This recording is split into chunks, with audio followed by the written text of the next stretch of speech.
Lecture 421 offer.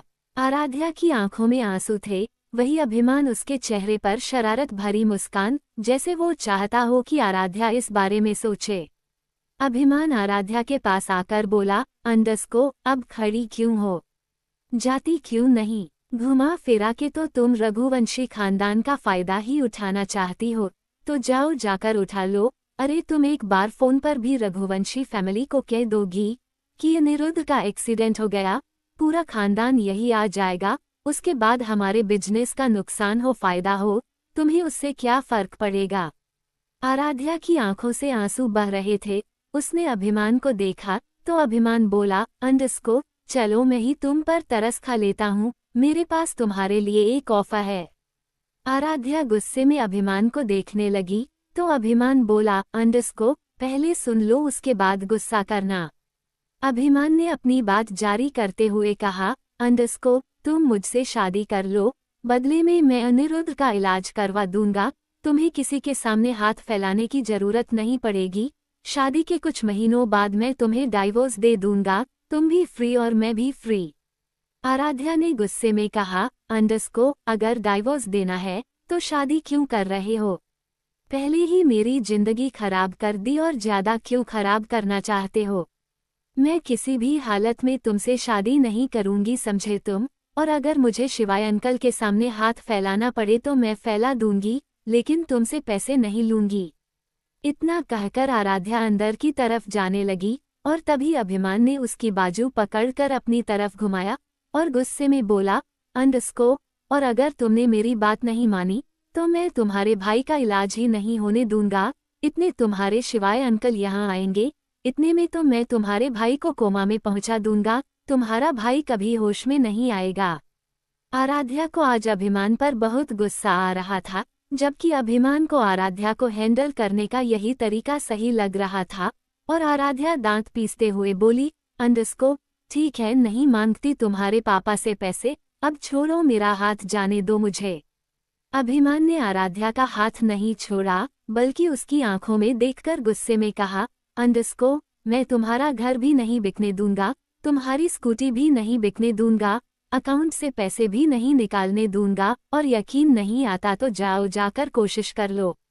इतना कहकर अभिमान ने आराध्या के हाथ को झटक दिया और आराध्या अपना बैलेंस नहीं संभाल पाई, जमीन पर जा गिरी। अभिमान को अगले ही पल महसूस हुआ कि उसने गुस्से में आराध्या के साथ कुछ ज्यादा ही बदतमीजी कर दी।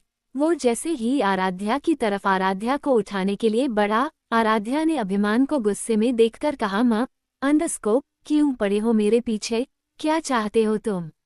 इतना कहकर आराध्या खुद ही खड़ी हो गई। उसकी आंखों में आंसू थे, सिर में दर्द था, रो रो कर चेहरा बिगड़ा हुआ था, उसके बाल इधर उधर हो गए थे। देखकर ही पता चल रहा था कि आराध्या कितने दर्द में गुजर रही है, और अभिमान भी कहीं ना कहीं आराध्या के दर्द को महसूस कर रहा था। लेकिन फिलहाल अभिमान का अभिमान अभी उसके पास था और इसीलिए वो आराध्या को ठीक से संभाल नहीं पा रहा था। अभिमान इस बार प्यार से बोला, अंडस्को, देखो, मैं भी तुमसे शादी नहीं करना चाहता, लेकिन मैं क्या करूं? माँ पापा मेरे पीछे हाथ धोकर पड़ गए। मैं सच कहता हूँ, शादी के कुछ ही महीनों बाद कोई बहाना मारकर तुम्हें डिवोर्स दे दूंगा, फिर तुम अपनी जिंदगी आराम से जी लेना। इनफैक्ट तुम कहोगी तो मैं तुम्हें फाइनेंशियल सपोर्ट भी कर दूंगा। जो तुम करना चाहती हो, जहाँ जाना चाहती हो, जिस कंट्री में जाना चाहती हो, मैं तुम्हें वहाँ भेजने में पूरा सपोर्ट करूंगा, लेकिन फिलहाल शादी के लिए मान जाओ। आराध्या कुछ नहीं बोली और चुपचाप अपने आंसू पोंछते हुए भागती हुई हॉस्पिटल के अंदर चली गई। उसके जाते ही अभिमान ने अपना पंच गाड़ी पर मारते हुए चिल्लाकर खुद से कहा, अंडस्को, ये समझती क्यों नहीं, क्यों मुझे बुरा बनने पर मजबूर कर रही है, क्यों चाहती है कि मैं इसके साथ हद पार कर दूं? अभिमान हॉस्पिटल के पार्किंग एरिया में खड़ा होकर अपने गुस्से को कंट्रोल कर रहा था। 10 मिनट तक अभिमान ऐसे ही खुद को कंट्रोल करता रहा और फिर एक गहरी सांस लेकर अस्पताल के अंदर चला गया। आराध्या अब भी उस कॉरिडोर में खड़ी हुई थी जहां उसका भाई एडमिट था। अंदर जाने की परमिशन उसे डॉक्टर ने नहीं दी थी, इसलिए वो वहीं खड़ी थी, लेकिन बस एक नज़र अपने भाई को देखना चाहती थी। अभिमान आराध्या के पास गया और जेब में हाथ डालकर उसी के साथ दीवार से टिकर खड़ा हो गया और फिर धीरे से बोला, अंडरस्को, क्या सोचा है तुमने? आराध्या बोली, अंडरस्को, ठीक है, मुझे तुम्हारा ऑफर मंजूर है, लेकिन मैं जब तक तुम्हें डाइवोर्स नहीं दूंगी, जब तक तुम्हारे 10 लाख रुपए उतार ना दूं, उसके बाद मैं तुम्हें नहीं जानती, तुम मुझे नहीं जानते, मैं हमेशा हमेशा के लिए अपने भाई के साथ शहर को छोड़ दूंगी, क्योंकि शहर ने सिवा रुसवाई के मुझे कुछ नहीं दिया। इतना कहकर आराध्या की आंखों से आंसू अपने आप गिरने लगे। अभिमान ने आराध्या के आंसू को साफ करना चाहा, लेकिन आराध्या ने अपना चेहरा घुमा लिया। थोड़ी देर बाद अभिमान ने अपना फोन निकालकर किसी को इंस्ट्रक्शन देते हुए कहा, अंडरस्को, सिटी हॉस्पिटल में 10 लाख रुपए सबमिट कर दो। जैसे ही अभिमान ने अपना फोन जेब में रखा, वैसे ही आराध्या के आंसू की रफ्तार बढ़ गई और वो जहां खड़ी थी वहीं बैठकर रोने लगी। आराध्या और अभिमान के बीच जो कुछ भी हुआ था, उसके चलते आराध्या अभिमान से शादी नहीं करना चाहती थी, लेकिन किस्मत ने दोनों को साथ लाकर खड़ा कर दिया था। अभिमान के पास भी आराध्या को मनाने का दूसरा तरीका नहीं था और इसलिए उसने जबरदस्ती आराध्या की नाको हाँ में बदल दिया। थोड़ी देर बाद डॉक्टर आए और वो अनिरुद्ध के कमरे की तरफ जाने लगे। तभी आराध्या ने अपने आंसू पोंछकर उनके पास आते हुए बोली, अंडरस्को, क्या मैं अपने भाई से एक बार मिल सकती हूँ? 422 युग सरगम को उठा। दूसरी तरफ कृष्ण ने गाड़ी उस बंगले के बाहर रोकी जहां सरगम ने लड़कियों को अडॉप्ट कर लिया था और अब उनका पूरा खर्चा उठाने वाली थी। हालांकि सरगम की कोई जॉब तो नहीं थी, लेकिन फिर भी उसने सोच लिया था कि वो रघुवंशी इंडस्ट्रीज को ज्वाइन करेगी और उसके बाद जो सैलरी उसे मिलेगी, उस सैलरी से इन लड़कियों का खर्चा उठा लेगी। कृष और युग रघुवंशी इंडस्ट्री से सीधा उस बंगले में आ गए। दोनों ही अंदर जाने लगे तो उन्होंने उस बंगले की नेम प्लेट देखी। उस पर देव का नाम लिखा हुआ था। कृष ने अपने हाथ से देव के नाम को छूकर बहुत प्यार से कहा, अंडरस्को, युग तो सही कहता है, एक वो है संजना जो देव के पैसे उड़ा रही है और एक सरगम जो देव के दिए हुए पैसों का इस्तेमाल कितने अच्छे से कर रही है। देख जरा उसने देव के नाम को कितने रिस्पेक्ट दी है। युग ने हमें गर्दन हिलाते हुए कहा, अंडरस्को, इसमें तो तेरी दात देनी पड़ेगी। क्या चीज ढूंढ कर लाया है तू देव के लिए? सरगम से अच्छा जीवन साथी देव को नहीं मिलता, सच में यार नहीं मिलता। दोनों बातें करते हुए बंगले के अंदर चले गए। दोनों ने बंगले के अंदर देखा तो उनकी आंखें हैरानी से फैल गई। उस इतने बड़े बंगले को सरगम ने अनाथाश्रम में कन्वर्ट कर दिया था और ये सब उसने एक ही दिन में किया था।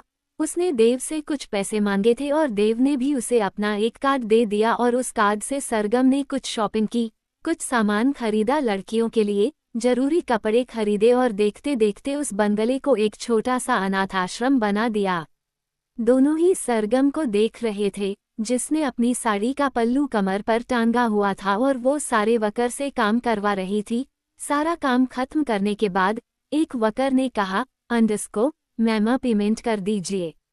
सरगम ने हमें गर्दन हिलाए और अपने पर्स में से एक कार्ड निकाला और उससे पेमेंट करने की कोशिश करने लगी, लेकिन शिवाय ने तो देव के सारे कार्ड बंद करवा दिए थे। अब उससे पेमेंट नहीं हो रही थी। सरगम ने एक बार फिर ट्राई किया, लेकिन इस बार भी पेमेंट नहीं हुई। सरगम वर्कर को देखकर बोली, अंडरस्को, शायद कोई प्रॉब्लम है, मैं अभी देव से बात करके आपकी पेमेंट करवाती हूँ। और तभी कृष बोला, अंडरस्को, सरगम, देव को परेशान करने की जरूरत नहीं है, पेमेंट मैं कर देता हूँ। इतना कहकर देव ने पेमेंट कर दी और वो वर्कर अपने साथियों को लेकर वहां से चला गया। सरगम अपना कार्ड देखकर बोली, अंडरस्को, आज सुबह ही मुझे देव ने दिया था, लेकिन अब काम नहीं कर रहा। शायद मैंने इससे कुछ ज्यादा ही शॉपिंग कर ली, इसलिए अब ये बंद हो गया।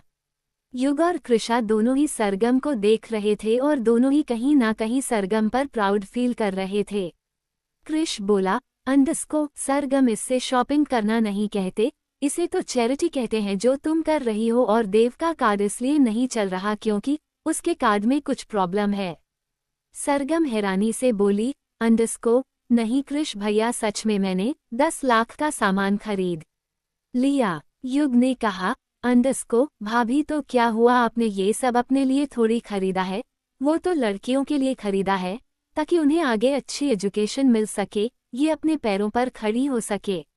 सरगम ने हमें गर्दन हिला दी। सरगम के चेहरे से ही लग रहा था कि आज वो पूरा दिन काम करके थक गई, लेकिन फिर भी उसके चेहरे पर एक सुकून की मुस्कुराहट थी। सरगम उनके पास आकर बोली, अंडस्को, अच्छा आप यहाँ कुछ काम था? युग ने कहा, अंडस्को, भाभी क्या यही काम करते रहोगी? शायद आप भूल गई आपका एक ससुराल भी है, चलो ससुराल नहीं चलना। सरगम ने टाइम देखा तो रात के 8 बजे बज रहे थे। सरगम बोली, अंडस्को, मैं तो भूल ही गई।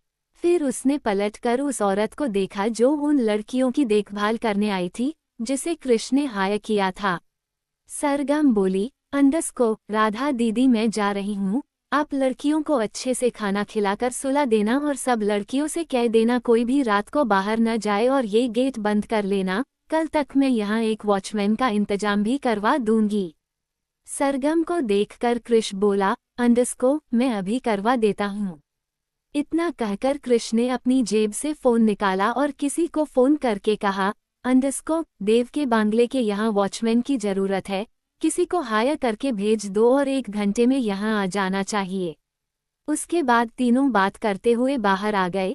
कृष ड्राइविंग सीट पर बैठा, थोड़ी ही देर में उनकी गाड़ी हवा से बातें करने लगी। युग कृष के बराबर में और सरगम पीछे। युग बात कर रहा था और सरगम धीरे धीरे सो गई, क्योंकि उसने आज बहुत काम किया था, बहुत सारे सामान को इधर से उधर सेट करवाया था, जिसके चलते वो बहुत थक गई थी और गाड़ी में बैठे बैठे ही सो गई। वही आधे घंटे बाद कृष ने गाड़ी रघुवंशी मैंशन के बाहर रोकी, फिर उसने युग को देखकर कहा, अंडस्को। युग सरगम को उठा। युग ने गाड़ी के पीछे देखा, जहां सरगम सुकून से सो रही थी। युग बोला, अंडस्को, नहीं यार, भाभी है मेरी और भाभी तो माँ के समान होती है। कृष ने युग के सिर पर एक चांटा मारकर कहा, अंडस्को, अबे पागल आदमी, मैं गोद में उठाने की बात नहीं कर रहा हूँ, जगाने की बात कर रहा हूँ। युग ने अपना सिर हल्का सा रब किया और फिर एक हाथ सरगम के घुटने पर रखकर हिलाते हुए बोला, अंडस्को, भाभी भाभी घर आ गया, उठ जाओ।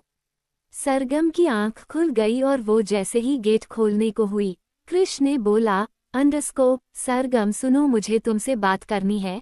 तुम सो गई थी इसलिए हमने बात नहीं की, लेकिन एक बहुत जरूरी बात तुमसे डिस्कस करनी है। सरगम ने हैरानी से दोनों को देखा और देव के बारे में दोनों ने हाँ में गर्दन हिला दी और सरगम ने अपनी कमर सीट के पीछे लगा ली। 423 उस रात भी तुमने यही कहा था। वहीं अस्पताल में आराध्या अपने भाई से मिलने के लिए डॉक्टर की परमिशन मांग रही थी, लेकिन डॉक्टर ने साफ इनकार कर दिया। आराध्या ने रोते रोते कहा, अंडस्को, प्लीज डॉक्टर, एक बार मुझे मेरे भाई को देखने दीजिए। डॉक्टर ने कहा, अंडस्को, देखो आप अंदर गई तो पेशेंट डिस्टर्ब हो जाएगा और हम नहीं चाहते पेशेंट डिस्टर्ब हो जाए। कुछ घंटे की बात है, उसके बाद आप अपने भाई से मिल सकती हैं। लेकिन आराध्या का तो रोना जैसे रुक ही नहीं रहा था और तभी अभिमान आराध्या के पीछे आया और डॉक्टर को देखकर बोला, अंडस्को, डॉक्टर प्लीज एक बार मिलने दीजिए। डॉक्टर ने यही जवाब अभिमान को देते हुए कहा, अंडस्को, देखिए मैंने कहा ना कि ये पेशेंट को डिस्टर्ब कर देंगी। इस बार अभिमान ने अपना मोबाइल निकाला और अपने मोबाइल की स्क्रीन को स्क्रॉल करता हुआ बोला, अंडस्को, डॉक्टर आपका एक बेटा है ना जो मेडिकल कॉलेज में पढ़ता है। डॉक्टर ने हैरानी से अभिमान को देखकर धीरे से पूछा, अंडस्को, आप कहना क्या चाहते हैं? अभिमान ने कहा, अंडस्को, आप जानते हैं मैं कौन हूँ? अभिमान ने कहा, अंडस्को, मैं शिवाय रघुवंशी का बेटा अभिमान रघुवंशी हूँ। अब आप ये मत खाएगा कि आप शिवाय रघुवंशी को नहीं जानते। डॉक्टर ने अपना सलाइवा गटक लिया और फिर उसने आराध्या को देखकर बोला, अंडस्को, जाओ तुम अपने भाई से मिल लो, लेकिन ज्यादा देर मत बैठना। आराध्या ने अपने आंसू पूछे और गेट खोलकर अंदर चली गई। बाहर डॉक्टर ने अभिमान को देखकर धीरे से कहा, अंडस्को, सर प्लीज मेरे बेटे को कुछ मत करना। अभिमान बोला, अंडस्को, ये जो अंदर है ना, अगर इसके ऑपरेशन में जरा से भी कमी हुई तो फिर मैं कुछ नहीं कर सकता। डॉक्टर गिड़गिड़ाते हुए बोला, अंडस्को, नहीं सर, मैं बहुत अच्छे से इस लड़के का ऑपरेशन करूंगा, ये जल्दी ठीक हो जाएगा। अभिमान ने भी एटीट्यूड के साथ कहा, अंडस्को, अगर ये लड़का ठीक हो गया तो तुम्हारे बेटे को भी कुछ नहीं होगा। फिर वो डॉक्टर वहां से चला गया। डॉक्टर के जाते ही अभिमान ने गेट खोला और अंदर चला गया। उसने देखा तो अनिरुद्ध बेड पर लेटा हुआ था। उसके पास एक डॉक्टर खड़ा हुआ था और आराध्या वो अनिरुद्ध के पास खड़ी हुई थी और लबालब भरी आंखों से अपने भाई को देख रही थी। आराध्या कुछ देर तक ऐसे ही खड़ी रही। अभिमान अनिरुद्ध को देख रहा था। उसके कानों में अनिरुद्ध के कहे हुए कुछ शब्द गूंज रहे थे जो उसे बेचैन कर रहे थे। आराध्या ने अपना एक हाथ अनिरुद्ध के गाल को छूने के लिए जैसे ही बढ़ाया, डॉक्टर ने आराध्या को रोकते हुए कहा, अंडरस्को मैमा प्लीज आप पेशेंट से दूर रहिए, थोड़ी देर में इनका ऑपरेशन होगा।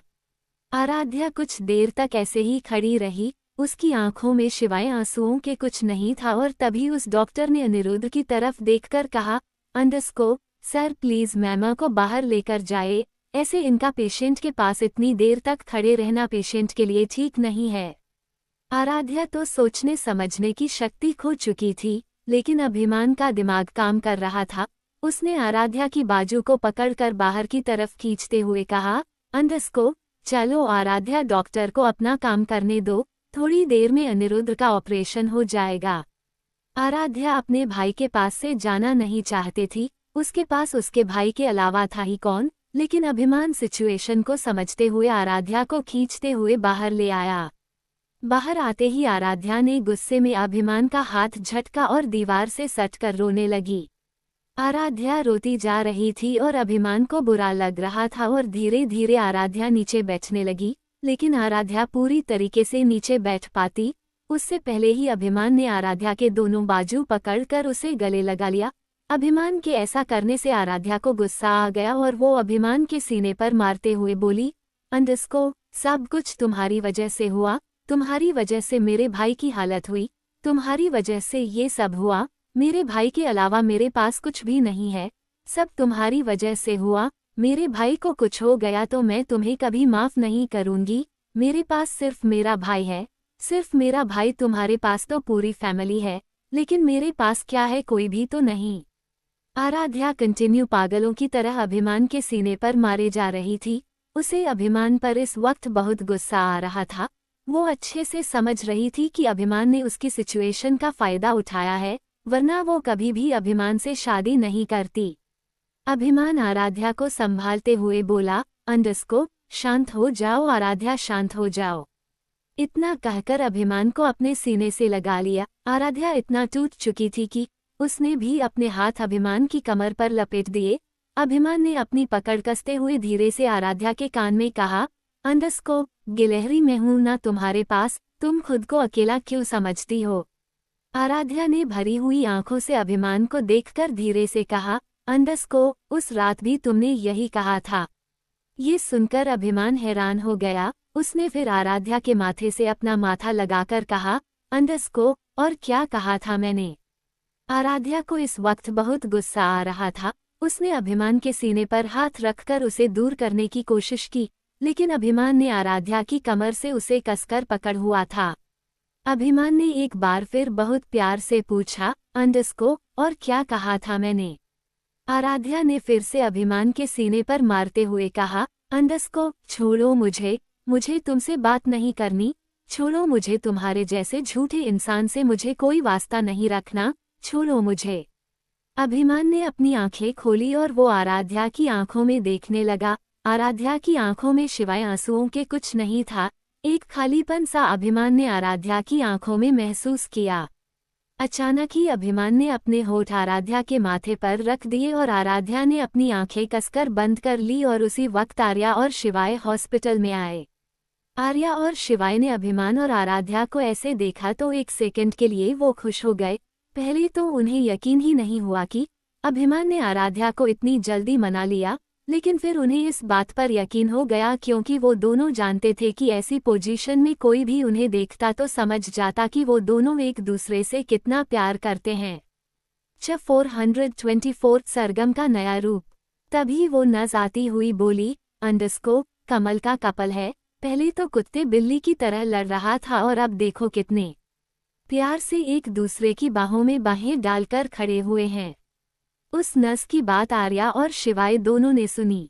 अब तो दोनों को ही यकीन हो गया कि आराध्या अभिमान से शादी करने के लिए मान गई। और तभी अभिमान की नज़र अपने माँ बाप पर गई। उसने आराध्या को खुद से दूर कर दिया।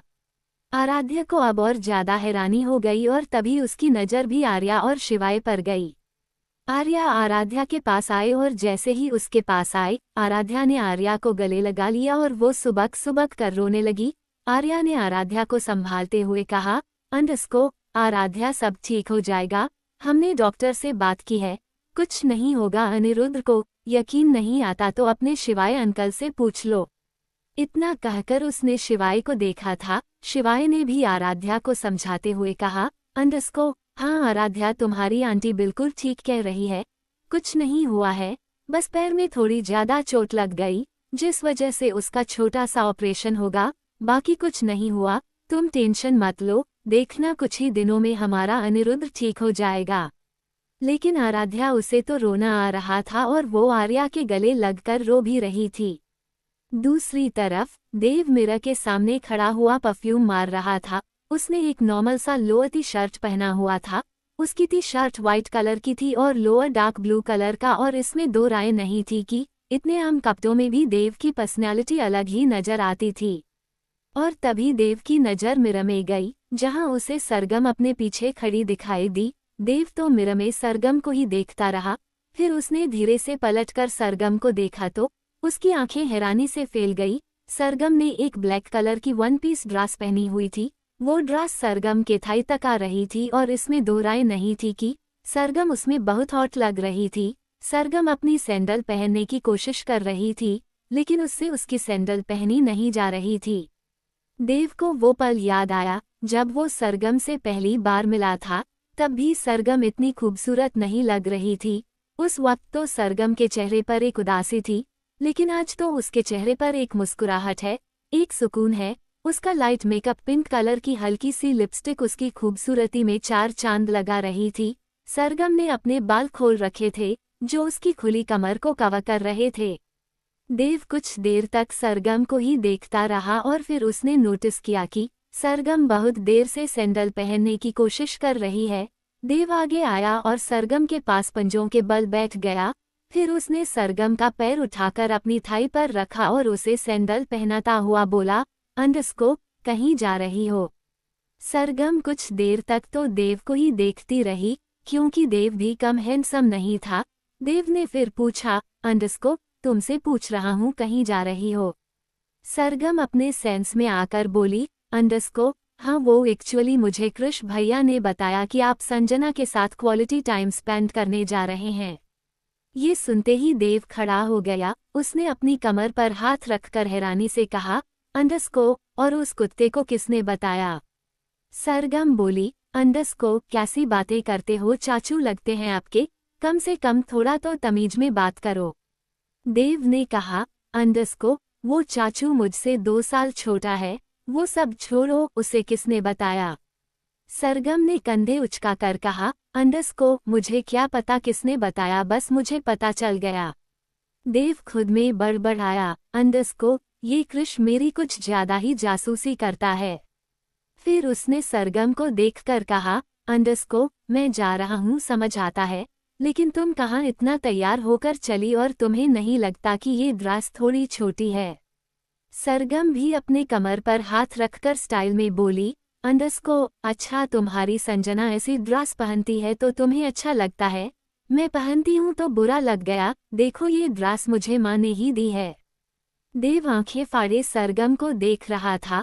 फिर उसने सरगम को उंगली दिखाकर कहा, अंडस्को, माँ का क्या दिमाग खराब हो गया जो उसने तुम्हें इतनी छोटी ड्रेस दी है?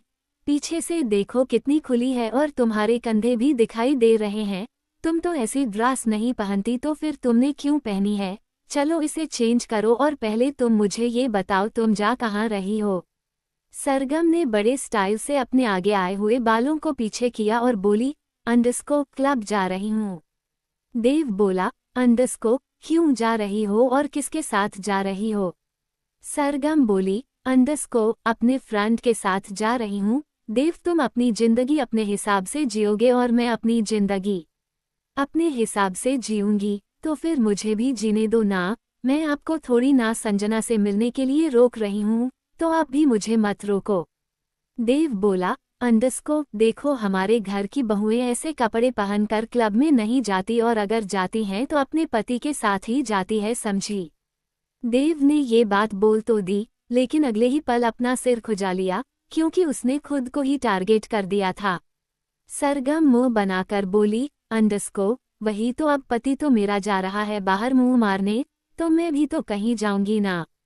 मुझे जाने दो, और हाँ प्लीज किसी को मत बताना कि मैं क्लब जा रही हूँ, क्योंकि माँ ने मुझे ये ड्रेस दी थी, ये सोचकर कि मैं तुम्हारे साथ हनीमून पर जाऊंगी, लेकिन तुम तो संजना के साथ जा रहे हो ना, तो मुझे तो अकेले ही इंजॉय करना पड़ेगा, इसलिए क्लब जा रही हूँ, प्लीज किसी को मत बताना। इतना कहकर सरगम वहां 1 मिनट भी नहीं रुकी और वहां से चली गई। 425 सरगम क्लब में।